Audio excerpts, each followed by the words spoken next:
German silver shine చూసి attract అవుతున్నారు. ప్రసాదాల్లో దేవుడి దగ్గర వాడేస్తున్నారు. అదొక పాయిజన్ లాగా వర్క్ అవుతుంది మన బాడీకి. జర్మన్ సిల్వర్లో అసలు సిల్వరే లేదు. అదొక copper, zinc and nickel mix అది. కొన్ని ఐటమ్స్ లైక్ పులిహోర, పెరుగు, పికిల్స్ ఇలాంటి ఫుడ్ ఐటమ్స్ ఇలాంటి మెటల్స్తో కాంటాక్ట్ అయినప్పుడు హార్మ్ఫుల్ మెటల్స్ ఫుడ్లో రిలీజ్ అవుతున్నాయి. దేవుడికి పెట్టే ప్రసాదం మనకి ఆరోగ్యాన్ని ఇవ్వాలి, కానీ అదే మనకి ఒక పాయిజన్ లాగా వర్క్ అవ్వకూడదు కదా. మనం జర్మన్ సిల్వర్ వాష్ చేసేటప్పుడు దాని మీద ఉన్న కోటింగ్ పోతుంది, బ్లాక్ బ్లాక్ ప్యాచెస్ అవుతాయి. సిల్వర్ ప్లేట్స్లో తినడం వల్ల న్యాచురల్గానే హార్మ్ఫుల్ బ్యాక్టీరియా అనేది మొత్తం కిల్ అయిపోతుంది. ఫుడ్ ఫ్రెష్గా ఉండడానికి చూస్తుంది. ఆయుర్వేదం ప్రకారం అయితే మన బాడీలో ఉన్న హీట్ని కంట్రోల్లో ఉంచుతుంది. It also improves digestion.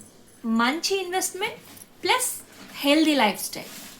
Life ఉన్న వాటి మీద ఇన్వెస్ట్మెంట్ చేయండి.